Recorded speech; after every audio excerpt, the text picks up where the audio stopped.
Hey everybody, welcome to Gossip Finance again. So, jobs report came out today, early this morning actually. It was stellar. It was a great jobs report. Numbers were way up. Unemployment edged. It was down. All good news for the economy. Economy's doing good. The only sort of negative is that because the economy's still pretty hot, the Fed might decide later on that it wants to slow down its rates cuts. But right now, there's no indication that inflation is going up. So, I mean, it's kind of, one hand or the other with the Fed. I mean, we'll see what they do. But they did indicate recently that they were planning on doing 3 rate cuts this year. So we'll see if they stick with that. But otherwise, all good news. We're going to jump into that. And then we're going to watch Fox News lose their collective shit over it. It'll be fun. We're going to hand it right over to Rick Santelli. Yes, the big March jobs report hitting the wires. Non-farm payrolls, a whopping 303,000, that most estimate, and goes right along with the whisper number, which was higher than the estimates due to the strength in ADP. 303,000, that's the juiciest number that we've had going back to 303,000 equals May of 23, right on the nose. To find a higher number, you go back to January of last year. If we look at the unemployment rate, 3.8. Now, this is a biggie because last month's 3.9 was the highest unemployment rate since Jan of 22. So it did moderate just a bit. If we look at average hourly earnings, which were up 0.1% last month, that was the lowest month-over-month change since March of 21. Let's call it 3 years. First of all, that was revised now to up 0.2, and the new number is up 0.3%, exactly as expected. Year over year, 4.1, as expected, down from 4.3. Actually, when you look at 4.1, you have to go back to June of 21. June of 21, 4.1, June of 21, find a lower number. That's a really big deal when you consider. So everything's good. Everything's up. Everything's great. Things are looking good. Things are moving forward. Now, if you're on Fox News and Fox Business, well, this is bad because you're trying to spin that the economy sucks and Biden's terrible, right? It's election year. You gotta do what the overlords tell you. That's where your money's coming from. So, let's skip over to my favorite guy, the guy I love to hate, Larry Kudlow. Larry, go back to work in the middle of a pandemic, Kudlow. Here we go. Larry, how are you gonna take this piece of gold and turn it into a turd? Let's see him do it.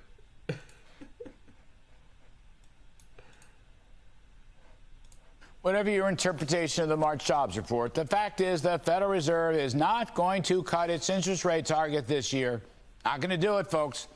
Inflation is inching up, not down. Commodity prices booming. All right. We got to cut in. Fed hasn't indicated any of that. They still said they were going to do 3 cuts. Now, they might do less. They might not. We don't know. It's kind of hard to say. It depends really on what inflation is doing. And this horseshit about inflation is up.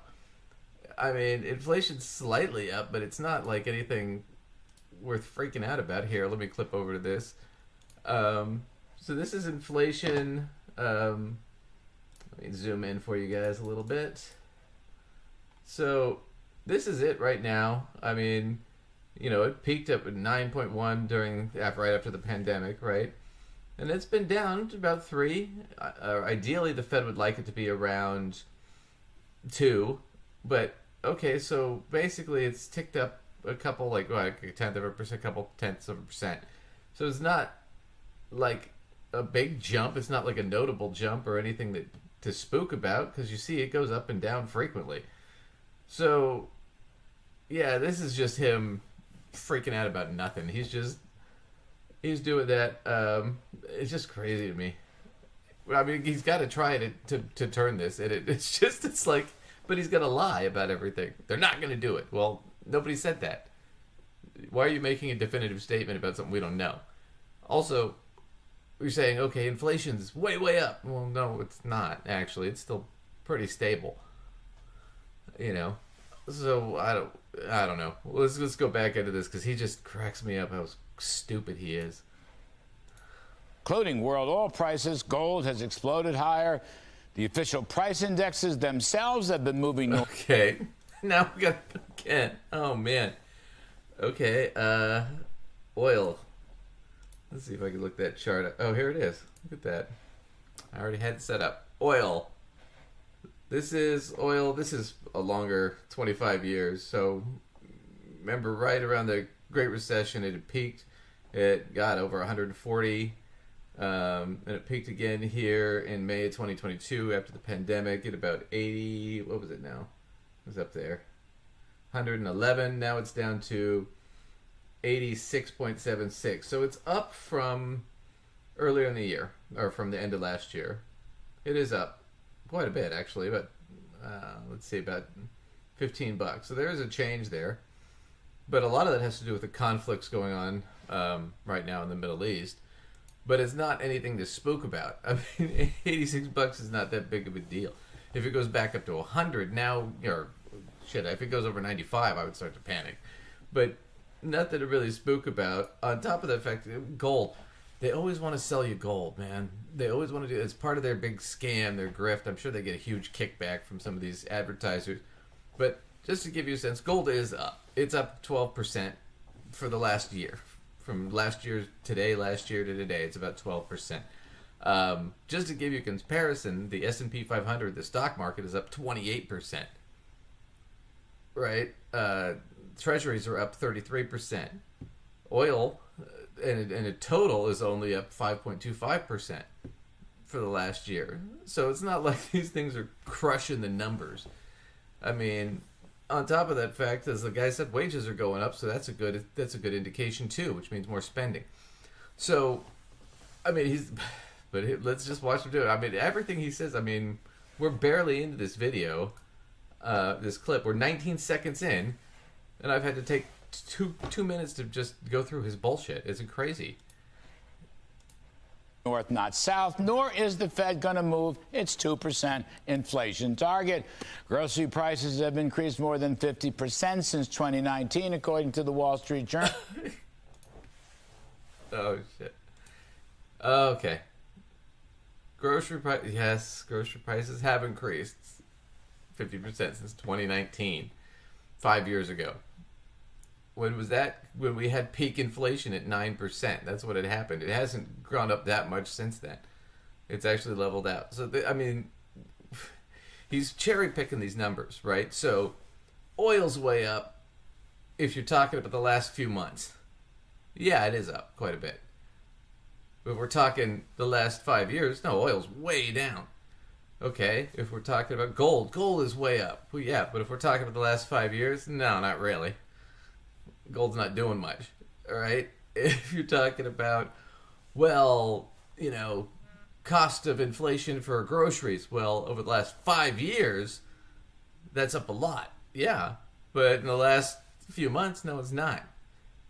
So it's, again, he's cherry-picking the information here, how he wants to spin it. It's just amazing. And this is a business, this is Fox Business. People go here for business information. I don't know who. No one I know. A typical basket of groceries, about $100 worth about 5 years ago, would require about $140 today. And while the underlying strength of the economy is up for debate, it has not fallen into recession. And whatever you think of the validity of the jobs numbers, the fact remains the rate of unemployment is 3.8%. That is not a recessionary indicator. And if the Fed were dumb enough to ignore the actual data and went ahead and started cutting rates, it would be viewed as a political attempt to juice the economy in order to reelect Joe Biden.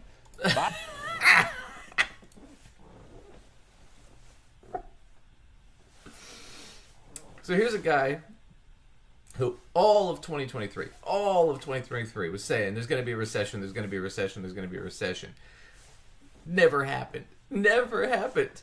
And then he had to do, well, there wasn't a recession, but, you know, I wasn't totally wrong, or I was wrong, but not totally wrong, kind of shit. It's like, dude, you were just wrong. On top of the fact, the Fed, he's not doing it to elect Biden.